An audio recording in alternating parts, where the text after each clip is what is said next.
শব্দটো ব্যৱহাৰ নকৰিব তেওঁ আছে আৰু সদায় থাকিব জুবিন নাই বুলি মানি ল'বলৈ যেন এতিয়াও প্ৰস্তুত নহয় গৰিমা জুবিনৰ শাৰীৰিক অনুপস্থিতি মানি ল'লেও তেওঁ সুৰ আৰু স্মৃতিৰ মাজত তেওঁ সদায় জীয়াই থাকিব বুলি আৱেগিক বাৰ্তা গৰিমাৰ সামাজিক মাধ্যমত জুবিন গাৰ্গক লৈ এক আৱেগিক বাৰ্তা গৰিমা শইকীয়া গাৰ্গৰ জুবিন গাৰ্গক হেৰুৱাৰ বেদনাৰ মাজতো তেওঁ কেৱল এটা অতীতৰ অধ্যায় হিচাপে মানি ল'বলৈ যেন অস্বীকাৰ কৰিছে গৰিমাই তেওঁৰ বাবে জুবিন কেৱল এটা নাম নহয় তেওঁ এক অনুভৱ এক সুৰ আৰু এক অবিচ্ছেদ্য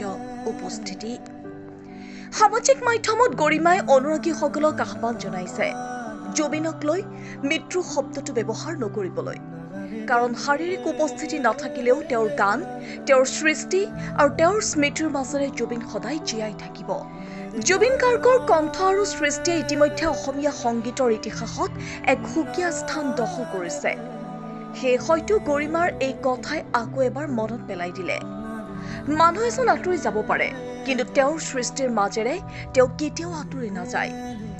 জুবিনৰ অনুৰাগীৰ বাবে গৰিমাৰ এই বাৰ্তা যেন এক গভীৰ আৱেগৰ প্ৰতিধ্বনি তেওঁ নাথাকিলেও তেওঁৰ সুৰ থাকিব তেওঁৰ গান থাকিব আৰু অসমীয়াৰ হৃদয়ত জুবিন সদায় থাকিব নিউজ ডেস্ক ৰিপৰ্ট NETV